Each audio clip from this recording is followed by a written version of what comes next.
Wonderful. Yeah, Hi, everybody. My name is Vivian Lee. I am the team lead for the WIL Digital eLearning program. And today we are going to do a walkthrough of the WIL Digital eLearning program with a reference, of course, to the WIL subsidy program behind it. And I'm going to give you a full walkthrough of all 12 e-learning courses that we currently offer and the benefits of these courses for the subsidy programs, the employers and students and partners that we work with. And then for the second portion, I'm going to take about 5 minutes for an Ask Me Anything from the chat.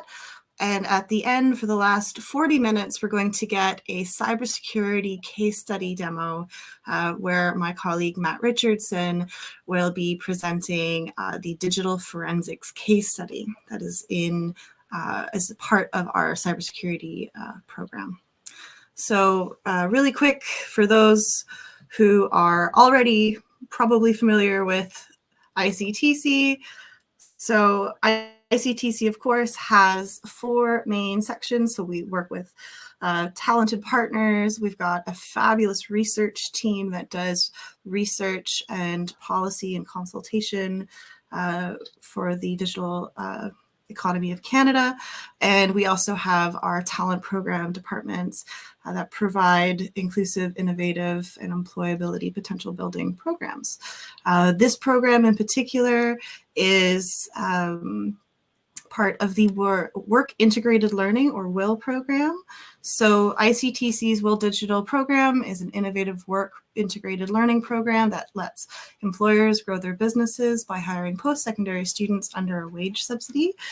In BC, there is a special wage subsidy top-up of 25%, up to a maximum of $2,500, which is, of course, on top of the WIL Digital program that is funded by the Government of Canada.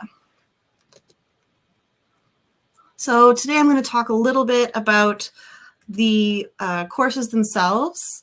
So the WIL Digital eLearning program allows students in work placements to cultivate employability skills in 12 critical sectors of the Canadian digital economy, including practical subjects like fintech, cybersecurity, e-commerce, accessibility, service design, etc. So each micro course takes about 1 to 2 hours a week for up to 12 weeks and provides professional development opportunities for students to extend their skill sets and build their portfolios to meet the needs of their employers. All programs include blended online facilitation and self-paced learning, hands-on practice with engaging activities, and a cumulative case study at the end, which allows students to solve real-world problems and brings additional value to the students' current and future work placement. The WIL eLearning courses are online, they're industry-driven, and they aim to fill the gaps of foundational knowledge for students who have just gotten their first job or co-op experience in the field, of course, within the digital economy of Canada. Our courses empower students to engage industry knowledge, develop problem-solving skills, understand the culture of work. Something really critical to note here is that we have a standardized structure for our curriculum, which allows students to take multiple courses at the same time, so that all of our courses follow the academic calendar of the post-secondary sector. They are integrated with formative and summative assessment elements, so that could be low-impact quizzes, small interactive elements, Padlets or online live discussion forums, and then lunch and learns with subject matter experts, check-ins with facilitators, and in some cases we even go as far as to provide labs or tutorial walkthroughs for some more of our heavier or harder tech curriculum. So what are the benefits for the employer? So they're designed, the e-learning courses are designed to provide orientation to students to the industry. So students learn about the work of their colleagues, the jargon used at their work, the culture and practices, as well as the current topics of conversation. This definitely saves time from an employer's perspective to allow for some of that foundational training to be done in an asynchronous way, reducing the human capital costs on the employer, and also allows students to be more productive earlier on in their placement.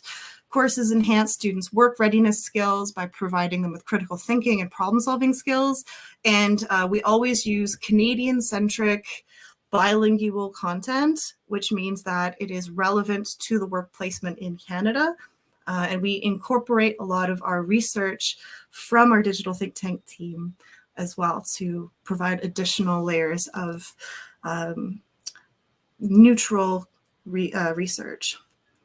So for those who are unfamiliar with the courses, the onboarding is incredibly smooth. So it's designed to save employers time. The courses empower students to become more productive effectively, as I mentioned before.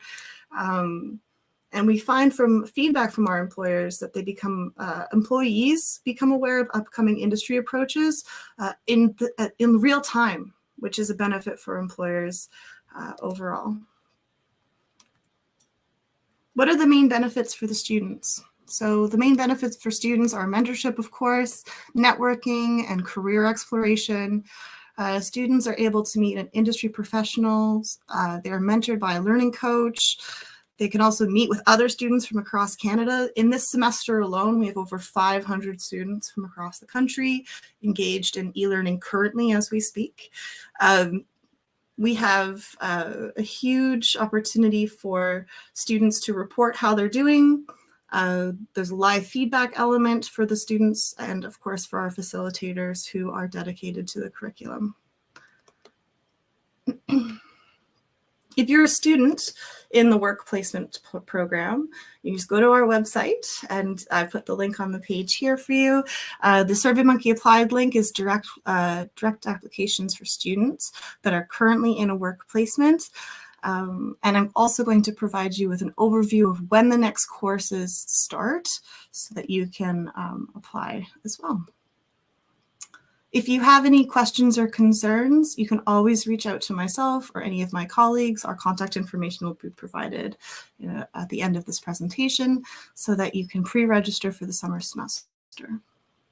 So once you've registered, you're going to receive an orientation. So students will receive an invitation to attend a mandatory pre-course Zoom meeting prior to the start of their course. There's a midterm check-in in that lunch and discovery session I mentioned earlier, which is of course live and directed by the learning coaches. We have a case study that is to be completed in the last half of the course. And we, of course, provide a certificate of completion. So students will receive a certificate of completion and an employability resource that was cultivated in partnership with our research team to provide them with up-to-date information about their field.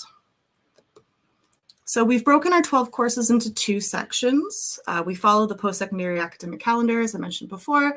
So we've got the first course start date, which is the week of May 2nd. And then that runs for the 12-week period until the end of the summer. We do have that mandatory pre-course meeting that will take place the week before that. And that is for these 6 courses listed on the screen here. And then after that, we have the next round of courses, which happened the following week, excuse me. So that is advanced manufacturing and the industrial Internet of Things, blockchain, cloud computing, financial literacy, service design, and telecom. So I'm going to talk a little bit about each course and how they're relevant and how which courses would best suit different companies and industries that are partnered with us. So I'm going to start with cloud computing. So cloud computing, of course, we talk about cloud native application development, cloud economics, business applications, societal impacts, and always we provide a Canadian context with career opportunities. This is really ideal for those who are studying or working in software application development, research engineers, software engineers, cloud architecture, etc. And it's great for businesses who are in SaaS or PaaS or virtualizing servers, storage or networks, especially for those businesses that are interested in migrating from a physical server to an online cloud-based software system. This is a really excellent foundational course for this topic. Another topic that's very top of mind in the Canadian sector these days, it's Telecom, IoT, and 5G course. This was designed to give students an introduction to telecommunications with a focus more on the future-centric aspects. So that includes 5G opportunity, business applications, future-focused Canadian context and policy, and of course the ethical and environmental impacts of telecom in Canada. It's really important for us to focus on the integration of telecom into our homes using smart home devices and appliances, and then looking forward towards automation, satellite-based internet, and national digital divide issues with regards to access. Another new course we are currently offering is our blockchain course. So blockchain is with regards to financial services, of course, with a focus on cryptocurrencies, decentralized finance, and NFTs. This is a very popular course, as you can imagine. My personal favorite element is the focus on self-sovereign identity and depersonalization, or decentralized internet elements. And the elements are really good for companies who have businesses that are involved in blockchain integrated industries, especially within the financial sector. Another really popular choice is our service design course. The topics, of course, include management of innovation, discovery, ideation, prototyping, and how to implement prototypes. This is a really popular course for those who are studying in marketing, entrepreneurship, developers, anything within the innovation sector that want to apply a human-centric approach to their prototyping. This is also very, very popular for those who are doing app development and, of course, web development. Another new course that we're focusing on this semester is financial literacy. So this is using a game-based software that was developed with rural and remote economies in mind, with a focus on northern communities in Canada. So it uses a general store game that allows students to make decisions about the use of funds and, of course, personal versus business financing, looking at managing revenue and risk, looking at managing purchasing. And this is great for especially small to medium-sized businesses that are looking to expand their retail and commerce industries. Another course that we're offering this summer is our Advanced Manufacturing and Industrial Internet of Things course. So this focuses on data collection, so looking at how the Internet of Things is incorporated not only on a personal, smart home level, but also within the industry. So looking at large-scale mechanical and factory-based industries. Career perspectives in this is exploding according to our research these days. Smart technologies and robotics, mechatronic engineering, and big data are massively booming elements. A personal favorite of mine is this course. It's called Accessibility in Tech. This was designed with a number of national partners, including March of Dimes, the Canadian National Institute for the Blind, and about a dozen organizations contributed to this course. They will be given a lesson on what is disability and given a history of the legislation and accessibility within a Canadian context. They will also be given a list of vocabulary and terminology explaining what is appropriate to say and not say. They will be given exposure to current uses of accessibility in tech with a central focus on virtual work. It's really important that we continue to evolve our accessibility policy towards an inclusive-oriented virtual workspace, which is a reality for disabled people or people with disabilities, and looking at exploring the emerging technologies and careers that are encompassing this booming sector.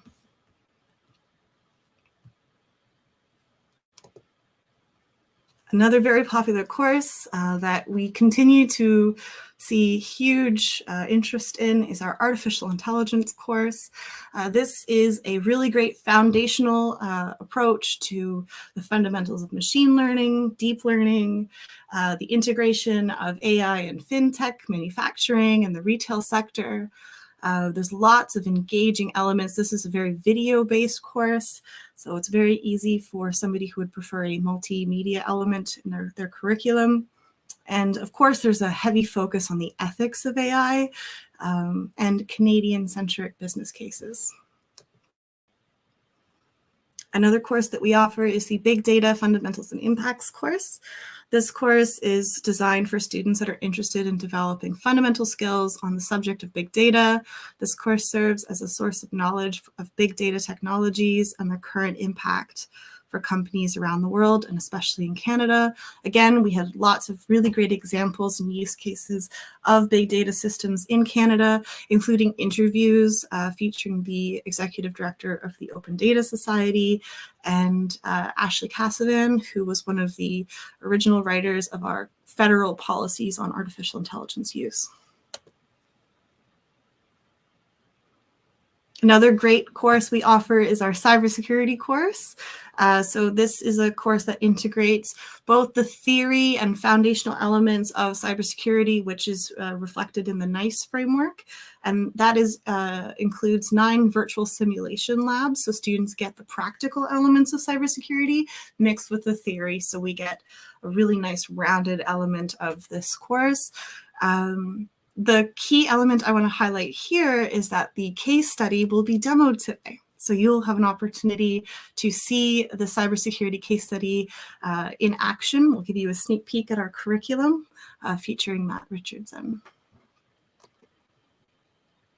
Next, we have Fintech, which is another very popular choice, focusing a lot on the digital payment systems, digital wallets, retail banking, smart contracts, all of the trending and innovative elements of Fintech that we are seeing really across every sector of the financial industry now. And finally, we've got Intelligent Retail and Commerce. This is really great for companies whose businesses are in goods, retail, e-commerce, supply and logistics, those who are going away from the brick and mortar style of e-commerce and focusing more on the virtual marketplace. So that's all the 12 courses. I do have a couple testimonials here from employers and students. I'm going to leave these up on the screen for just a moment while I reiterate that these courses are provided for free. So if you're a WIL student, you can apply for up to 2 courses. Courses start in May, and registration is available through March and April for that May start. The courses are 12 weeks in length, and they are primarily asynchronous, about 1 to 2 hours a week. So if you're a student in a work placement, you could easily fit this into your lunch break and find an opportunity to cultivate more of that skill set, more of that foundational knowledge for your current and future work placement. If you have any questions regarding our programming, you can always email us at WIL_models, MODELS, at ICTC-CTIC.ca. And again, my name is Vivian. Thank you very much. So at this point, I'm going to open it up for questions before I move on to our case study.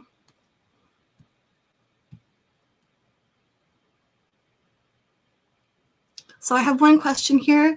What is the application like, and when is the deadline to apply for the summer semester? So we take applications all the way to the beginning of the course, so that would be the first week of May, and you'll have the months of March and April to apply. So that link is on our website. It is accessible, and it will be shared directly with all of our WIL employer partners as well to encourage them to get their new employees to sign up. The application is a straightforward online form, nothing crazy. I've heard that it is relatively painless. And if I don't have any other questions at this time, I'm going to flip to the second half of this. Just one moment, please. And at this time, I'm going to ask that Matt Richardson join me.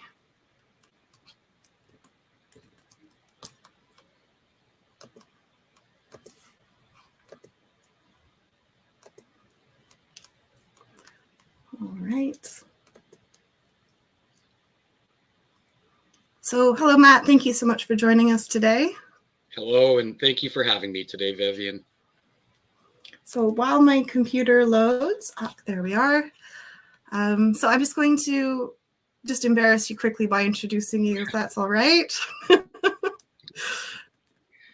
So in this session, you will learn to use some of the most useful skills. Oh, pardon me. Can you see my screen okay? I see my intro screen out. Thank you. All right. So you will learn to use some of the most useful skills in cyber forensics and digital identity scraping tools on the internet. So this session features Matt Richardson, who is an expert on internet safety, anti-human trafficking, and open source intelligent internet investigation, amongst many other things. I think your resume is a lot longer than that. So you're an advocate for online safety, precision online recruiting tools used by employers. And in this session, you will guide us through the steps of sourcing our digital footprint profiles, demonstrating the strength of internet search engine. So by the end of this session, we should all, we should all be able to create a simple digital identity profile of you and walk away with the tools to demonstrate basic digital identity forensics for any future employer. Take it away, Matt. Well, thank you very much, Vivian. Fantastic job on my bio. I don't wish it on my worst enemy because, as Vivian mentioned, I have an unorthodox, untraditional path to land my dream career. And it's a great story because what you're going to learn today, this is open source intelligence techniques. However, the tools that I'm going to demonstrate are all open and free. You don't even really require accounts. The techniques in of themselves have allowed me to develop skills that are in demand anywhere and everywhere in today's day and age. Very importantly, too, they have allowed me to do the checks on myself that I'm going to walk you through today. And it allows me, there's no surprises. I know exactly what's out there about me at any given moment. I've never had anything to correct. Of course, I grew up before the internet age. If I did, I'd have the opportunity to fix it. Knowing full well what's out there about me allows me to craft an image, build credibility, and demonstrate key character attributes that help me make positive impressions with employers, clients that come to me. If I were to ask Vivian, did you look me up at a line at all before you decided to reach out, or Kayla? The answer is yes. If they hadn't, I wonder why. Because I do the same. It's a tremendous opportunity. A new skill for most of us that is in high demand, that regardless of what your definition of happiness looks like. What is your dream career? Pro athlete? Do you want to get in the entertainment industry, act or sing? Would you like a job with a great company? Or would you like to get admitted to the school of your choice? All of those are very competitive things. If you take what we do in this case study and take it seriously, you will learn how to run a professional audit on me.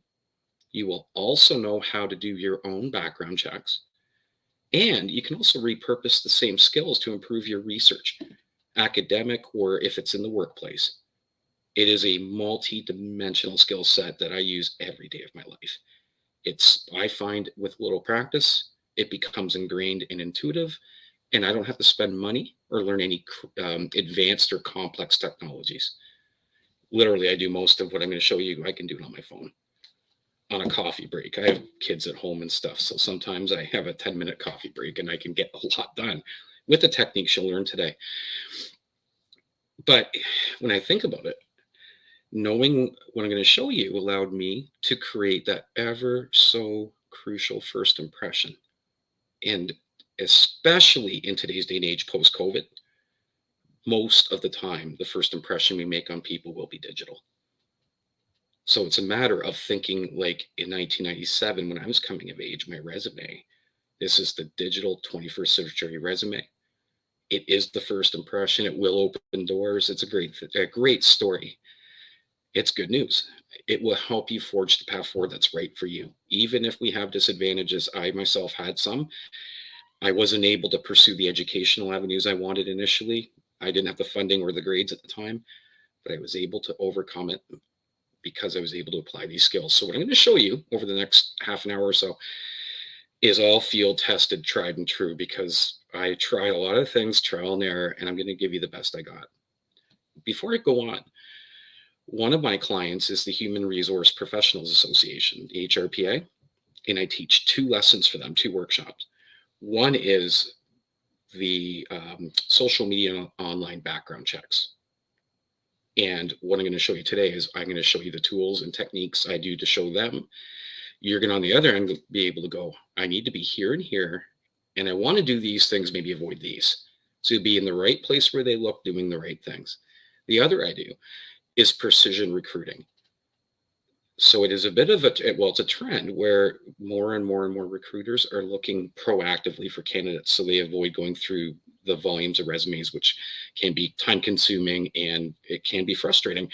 So some of them are opting to go and look on venues like LinkedIn and Google us to find somebody with the skill, the credential, and very importantly, the character that they seek for their organization.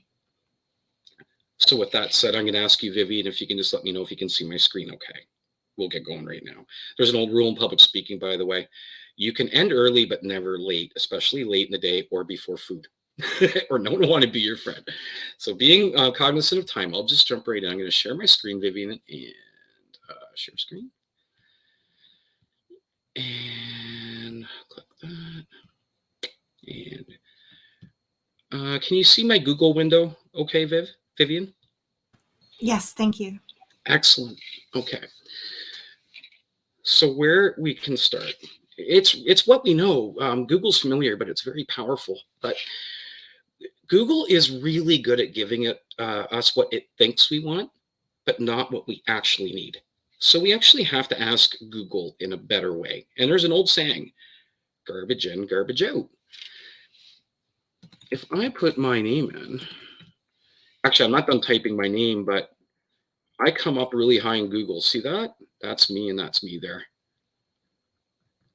And I have a very common name. So these techniques I'm showing you do work. You will grow your footprint.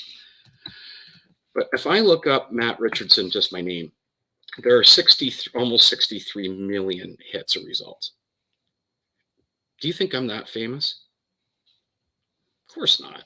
Actually, a lot of them are this fellow. He's a comedian and he's on the X Factor UK version. But the name of the game with Google is exclusions. So it's excluding irrelevant results, but you don't want to exclude what is relevant. If I am just by introducing quotes within my name, it locks it in as a phrase. So if I put in Matt Richardson, it's saying, give me anything that says Matt or Richardson, either or. This means it must be exactly as it appears in those quotes. And I'm down to 235,000. That's a lot better. It's still too much. So where we begin to introduce, it's called Boolean Search. That is the technical name for what I'm going to show you an introduction to. In the industry, we call it Google dorking or Google hacking.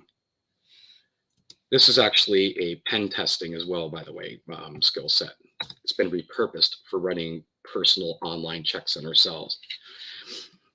But if I put in like something I'm known for, like I like to put in a location. I'm down to just over 5,000 results. So now I'm starting to get somewhere. If I look here,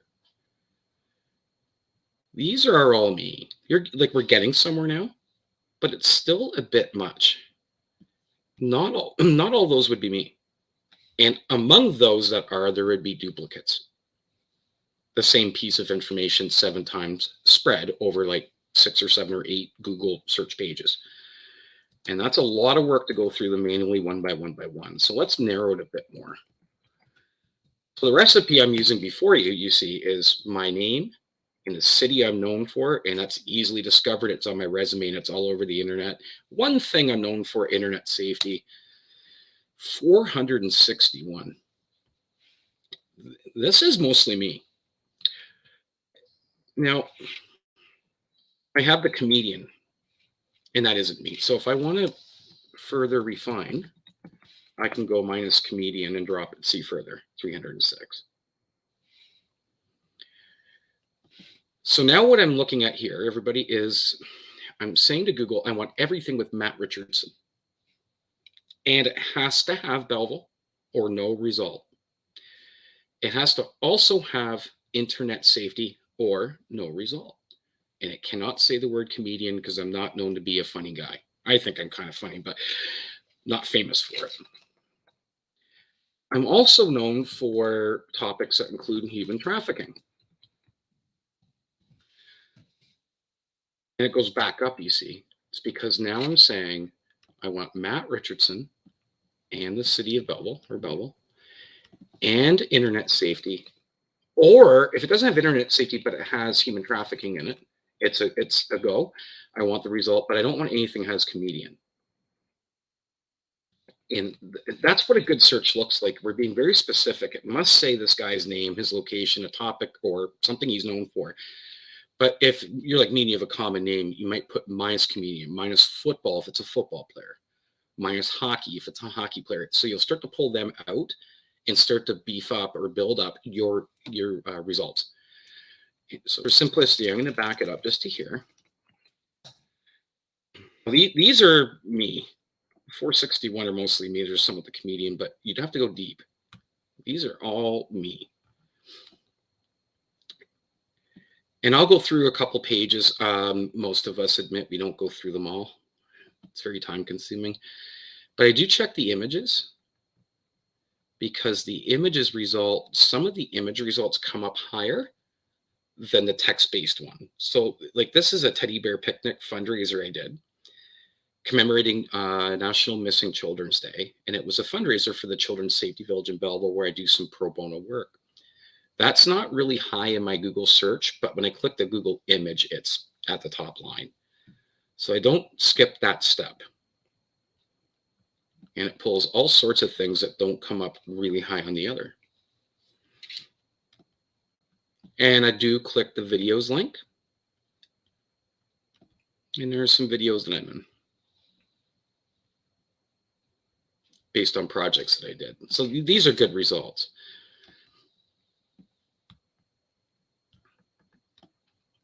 I'll pause briefly while I load up the next tool. If there's any comments or questions, please feel free to let me know. Otherwise, I'll just keep going.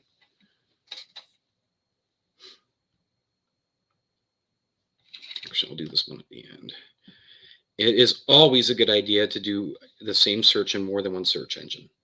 And the reason for that is search engines have different content libraries and they crawl them differently. They have a different algorithm. So I always do more than one. Bing, Yahoo. I've picked a few you might not know as much about today. One is called Dogpile, which searches, I believe it's something like 7 different search engines. It's multiple ones, and it will pull the results and aggregate them into one search.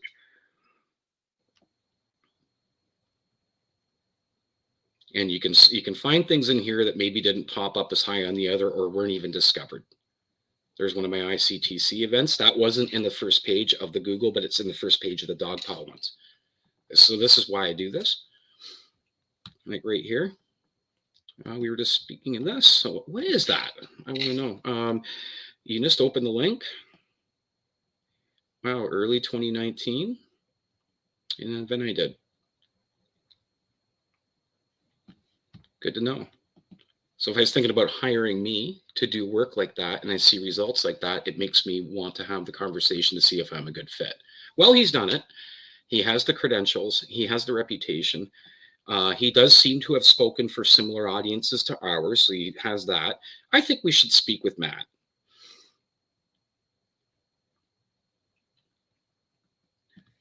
Now, DuckDuckGo is the private. This is a privacy conscious one. So unlike Google and other search engines that collect our data, they know what we search and they send us the ads. I'm sure you've had that happen. if your foot hurts and you're looking for some type of cure for it and you Google it, then you're getting banner ads for remedies for foot conditions. DuckDuckGo doesn't do that.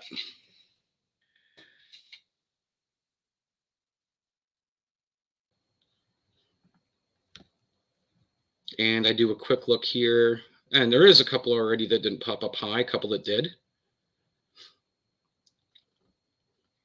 And again, just like the other one, you can go to images and videos, same thing. I'm using the same search string and getting different results. So there are a lot of search engines. I wouldn't suggest do every one of them, but pick a few different ones and try the same search and see if you find anything that you didn't in the other. One more time, if we're not using Boolean search in our search strings or our questions for the search engines, we're really unlikely to get what we want to see. And even if we do, we'd have to spend more time than most of us would have going through multiple pages. If we ask the question the right way, example being the right keywords with these and operators or the ors, the quotes, we really help Google and other search engines refine what results we get. Quick note before I move on. The and, as well as the or operator that I showed, we have to be uppercase because we write lowercase. Search engines tend to think of it as a word, but when it's capital, it tells it that's an operator, meaning a criteria for the search. Some of them will like to use pluses and minuses instead of ors and ands, but the logic remains. Quotes lock in the phrase, ands and ors, tell it what to include, and by putting minus, e.g. comedian, what to exclude. So we get more information and better information far quicker. Literally, what I hear from my students, I teach at Wills College in Belleville, Ontario as well, is that what used to take them an hour or more takes them like 10 minutes now. So they've looked me up, they've done this and looked themselves up, but now they're also using this for academic and professional research. Maybe it's not my name. Maybe it's top 10 cybersecurity trends in 2022. You can ask the same question the same way and get the same result, better information and quicker. I'll pause before I go. There's a tool I'm going to introduce. It's called Clustering Search Technologies, and it's really one of my favorite go-tos. But before I do, if there are any comments or questions before we move on.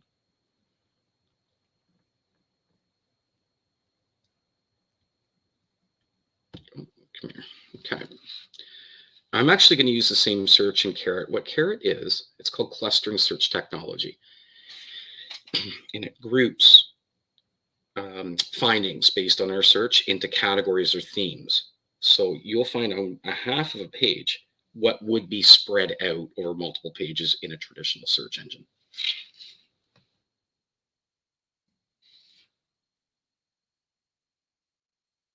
Oh, here, I'll try this. 1 second here.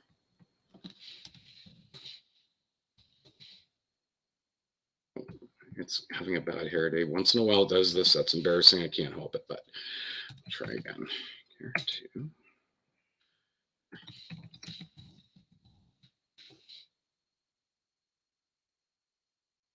Okay, there we go. So you see it starts to group though into categories. You click on any one of these. Over here has top hits, X Factor, British TV. And if you just click on it, it automatically opens in a new window. And on my results, that would have been spread out over a number of pages. I want Belleville.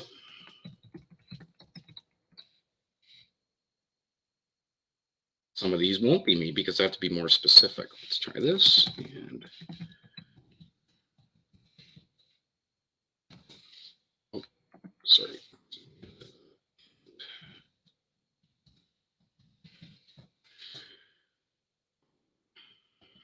Try one more time here.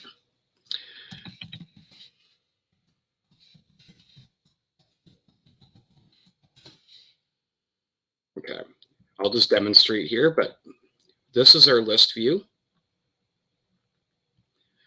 We can get a tree map, which looks something like a panel window, but my favorite view is this pie chart. So you see here what it does is it would have like my name with internet safety, my name with anti-human trafficking, my name with ICTC, my name with Wills College, my name with human resource, everything about us. This is actually a visual depiction of our online footprint. So it's like a bird's eye view of our digital footprint and our digital exhaust, what's out there about us. How would our reputation look to a prospective employer? If I'm looking at a topic, like I've been asked before, can you tell us and do a 15-minute presentation, after lunch on nanotechnology, which I don't know anything about really. I know it's little stuff, but not a lot. I can go and search and do this, and then I get high level nanotechnology 2022, nanotechnology, pros and cons, top 10 facts about. You pick any one of those links off this one spot. You just go to any one of these and you get here and you open those. You can do within minutes what it would have taken you over an hour to do easily. And I frequently do that very thing. Now, go back over here. One step we don't want to skip is our username search. Because, I've run my name in here and accounts I forgot about. I think, okay, I'll probably go delete the account. And I do that because if there's a breach and it's an account I don't use anymore, if I have myself tied to tools I don't really use anymore, it exposes me to risk of breach and things. So I go and clean them up. Likewise, if there's accounts that aren't really like great and are not mine, because sometimes my username and Viv's would be the same. Like the world has 4 billion people online at a given time. I'm aware of it. And if I'm asked about it, I'm prepared to speak to it and tell the truth. Yeah, I'm aware there's one. That's not me. I'll just run. This is not my actual username, but I get a lot of results. This tool here is called what'smyname.app. And it searches around 320, 340 accounts, like social media, blog accounts, platforms, for any usernames that belong to it. It defaults to exclude adult content. You can see here, it's defaults to that, but I can go in here and see accounts that have that username. HR employers are doing this because I've shown it to them. And I can go and look through here and see what's tied to that account. Now, similar to the other tools, I usually run through more than one because some tools will find things, the others don't. So this particular one is my favorite, but for some reason it doesn't find Instagram accounts. And for reasons like this one checks 90, the other one checks more, but they check differently. So I always just do more than one.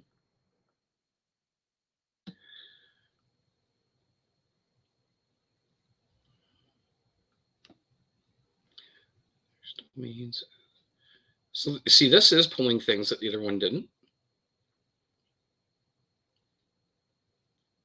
And, if I have a username for an account that I want to be private, it doesn't mean it's bad. Like, let's say I have a personal family only Instagram account.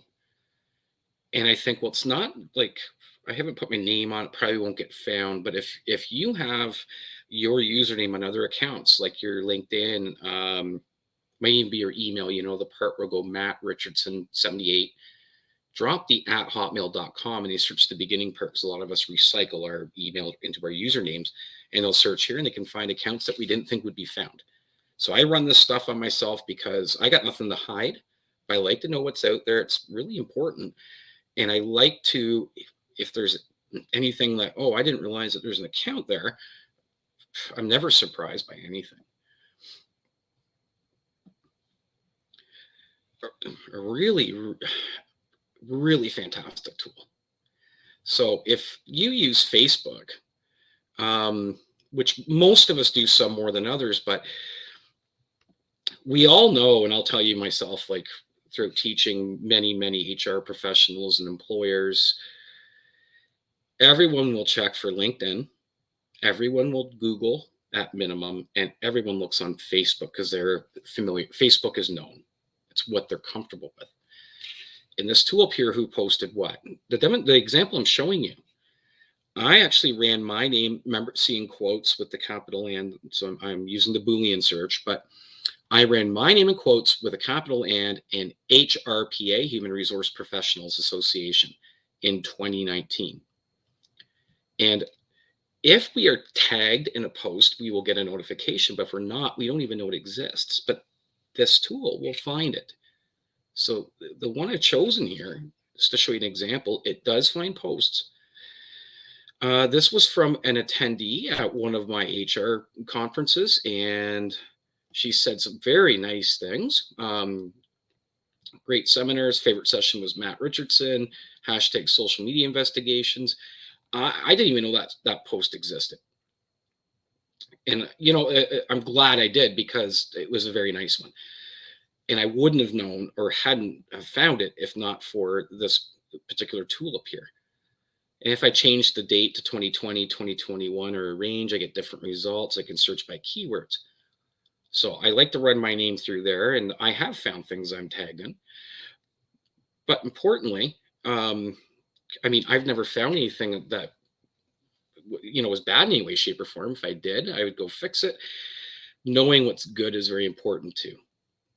And I saw there was an opportunity to connect with someone, make a new connection, and potentially build more business. So that's one of my very favorites there. In terms of our cybersecurity, this one, so you see, I haven't logged into anything. I haven't paid anything. I haven't had to enter a username. But if I put in like one of my old email addresses, for example, this will check your email to see if you've been breached.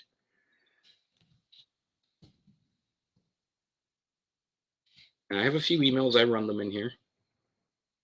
And in this case, I've been pawned. And here's where. So in other words, LinkedIn, Adobe, that doesn't mean I did anything wrong. But when I registered for Adobe, they got breached. When they got breached, compromised data right here. So that can happen. Like, and how do you fix that? So what I say to people is, well, make sure you're running your, like doing, I call it, I don't know, every 4 to 6 weeks, I call it a cyber hygiene check. What's the exhaust, digital exhaust? If you found that this popped up, I mean, immediately change your password. If you haven't yet enabled two-factor authentication, meaning you need both the password, but you also need like a code that's texted on your phone, or you can't get in. And that's only on the first time on a new device. And that solves a lot of issues. Password strengths another, but here's one right here. The other thing I've had people ask is, well, what do you really do? Because I mean, we all have accounts. I actually have an email that I use just for accounts, and all the spam and stuff will go to that, not my main email. If there's ever a breach, there's absolutely nothing sensitive or personal in it anyway. Speaking of passwords, if you try putting a password in here that you've been using, you can actually see how secure it is. That's actually one I used to use. One I thought was really actually hard to break. Came out at 5 seconds. And there's a thing we're hearing more and more is if you can remember your password, it's too easy. So if you can remember it, other people can guess it. So that's one that I thought was fairly secure. It wasn't. I tried this tool, but the ones I use now,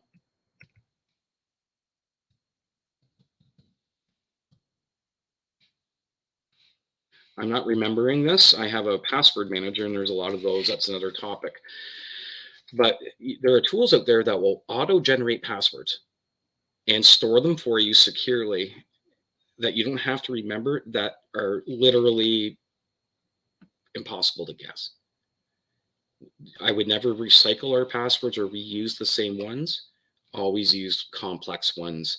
And the human mind, I can't remember 9 different passwords, even if they're easy, let alone if they're random and long. Password manager tools are like worth looking into. That's how I manage mine. That's what I'd recommend. And I see, I mean, we're coming toward the home stretch, but I'll just wrap up with my LinkedIn. looking at all these, these tools and techniques, you should like practice on me. You would be capable, as mentioned at the beginning, of preparing an accurate profile of me based on my online image and brand. You should be able to take my name and replace it with yours, and Belleville with Brampton, or Victoria, where you're from. Maybe something that you're known for different from mine. You can do the same audit. Spot any weak points, fix anything you don't care for, and identify, hey, where can I be more active and how can I be better at doing it with these techniques here without even creating an account. My first point of entry is my LinkedIn. I consider it to be a must as professionals. And if you land on mine, everything you see here, likewise, if you Google me, is carefully curated. The impression that I seek to make, everything I do online is consistent, carefully thought out, all to support the brand, the image that I want out there, so that I can get the contracts, the clients, and the jobs that I've always aspired for. And I will stop sharing now, and I'll come back over, Vivian. I think I heard you unmute. Yes, we have a couple questions. So question, I think, which is probably the biggest one. If you're looking to start a career in cybersecurity, where is a good place to start? If we're looking to start a career in cybersecurity, where's a good place to start? So I personally, I did it, and I pivoted from a non-tech background. I began to connect with industry experts largely on LinkedIn. I thank them for connecting, set up calls with them. It's pre-Zoom, it was just phone calls. I began to reach out, and I joined networks and communities online that are cybersecurity and infosec. I'm intelligence. So I began to join the communities, and I learned a lot. Right, here's a new tool, here's a new technique. Hey, there's a webinar with an influential member of this, industry coming up. I constantly was learning from them, making connections within. So I networked in that regard. But very importantly, the other is programs actually like we have here, Vivian, where you can get in, even with an unconventional background, and learn and gain credibility in the industry, learn key skills. And by the way, very timely, because what we're doing here is like as timely and current as it gets. So I would say learn and network and connect with others, and showcase your learning and your growth on the LinkedIns and online, like I did with mine. Because when people look you up, they go, wow, that person is intellectually curious. Look at this project they did. Well, they thanked Vivian for a great workshop. That's character. I like people like that on my team. That's how I would do it. Thank you. Another question, could you expand a little bit on what OSINT is? OSINT is open source intelligence, and that is the art of intelligence and investigations leveraging only open and publicly available information. So there's no hacking. Black hat is a term used in programming and hacking circles. There's no hacking. It is being very good at finding open and public info, even if it's obscure, old, or hard to find. OSINT's the art of finding it. Great. And can you tell us a little bit more about your experience with the anti-human trafficking initiatives? Certainly. My role with them is I'm the director of intelligence and investigations. For around a year and a half, I've been doing investigations pertaining to human trafficking and online predation using OSINT, and one of my side specialties is darknet intelligence. But we work with a variety of departments, including the financial industry. We have crypto tools and experts in-house. We do forensics on that, dark web, cyber, and digital. We have a team of OSINT expertise as well. We essentially work to help make our community safer by trying to reduce the threats from human trafficking and online exploitation. Awesome. Another question for you. What happens if you find something? Oh, this is a good question. What happens if you find something you don't like in your digital footprint? What is the best way to go about removing it? That's actually a great question. First of all, I'm 43 going on 44, okay? I did not come of age in the internet era. When I made mistakes, Vivian, do you think I've ever made mistakes? Never. Never. Well, here's an earth shaker. I did, but guess what? They stayed in 1991, 1993. there wasn't a permanent record of everything I ever did, good, bad, or not. It's harder now. So for those of us that are coming of age in this era, people like me and my age, a little younger, a bit older, that make decisions on hiring you, we are completely we acknowledge and we understand it's really hard to come of age in any decade, but you have not had this easy.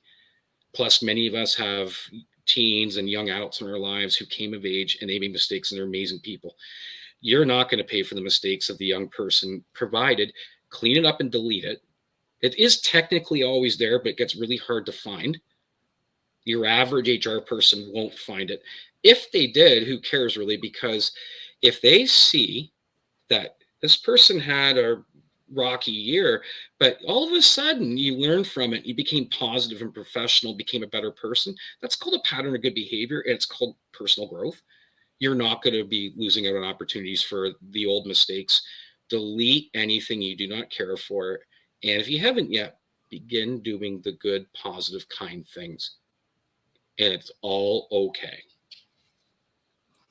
So how do we go about removing that digital footprint, though, from a Google search engine, for example? Google's harder. Let's start with what we can control. So if it's posts on our social media, clean them up. If you haven't done it yet, really have a look and decide who do you want in your social media if you use it for personal things. I have 12,000 friends on my Facebook. Do you think I have 12,000 friends in real life, Vivian? Or not? I'm going to say probably not. No, I don't have, it's 1,200, I think. I don't have 12 friends. I don't have 6. I have a really small inner circle. Most of you probably do too. You have a couple family members, a couple really good old friends. But if you're using it for more personal sides of you, go through and do an audit and pull people out that you don't know or you haven't talked to them in like 9 years. Or separate it and have if you want a public one that can be discovered, make it clean, professional, pristine, and lock down your old one. And one piece of advice, if you really want to have a private Facebook and Instagram or any TikTok, it doesn't matter, don't reuse usernames. Never reuse a photo that you have on account that you want private because it can be reverse image searched. Don't recycle your bio line because that could be reverse searched. If you want it private, a unique picture, a unique username, and a unique bio line, because even private profiles, you can see those things. So that in right there is what I do. Simply delete and then go back and go, okay, I'm going to audit my accounts and decide who do I want in and do I need another one? Okay, I've got Matt's Instagram professional. My private Instagram might have like 17 people in it, but separate the two.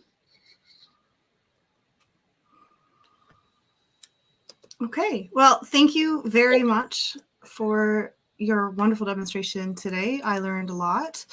I just wanted to just go over a couple of the critical tools that you implemented here. So the first one that you went over was how to use a Boolean search method. We reviewed alternative search engines like DuckDuckGo and Dogpile.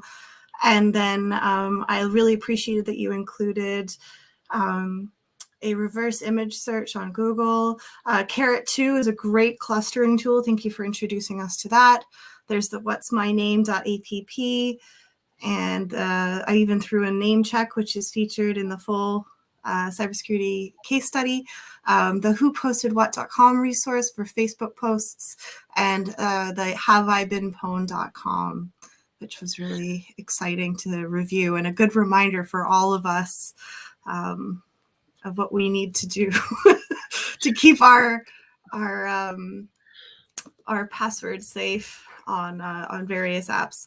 So just quickly to review for everybody. So we hope you can take the tools learned today from today's activity and strengthen your current and future employment prospects. Could I actually, Vivian, sorry, before we're done, there's one thing I did forget to show, which is the image search. Yes, absolutely. Yeah, I won't take just a minute. No problem. I missed it because I had opened in a different tab. So I'll share my screen super quick. I will make sure that goes up for you. So we just have 2 minutes before our time slot is up. Yeah, I've got it ready here. right here. Okay, can we see that? Yes. This is actually, I decided to use Google because it's not a fancy tool, but there's my bio image that you see before you at the beginning of today's session. And just by going to images.google.ca, it's just a part of Google, you'll find sort of similar ones. I'm guessing I lost Harry because it thinks I'm Howie Mandel. I love Howie, but but it pulls up things including like an old Air Force one I did. So that's why when I say if we want private profiles, even if it's an image on the bio and you can't get in my private account, it will link to anything you've used it on before. And that's a powerful, and I apologize, I meant to show that earlier. Thank you. That was really great. Awesome. Well, thanks everybody for your time today. We don't have any more comments except some appreciating comments from our chat here. So thanks. I want to thank Matt again for your participation at our webinar today, and from everybody at ICTC. Good luck to any future WIL students on their careers in cybersecurity. Thank you very much, everybody. Thank you, everyone.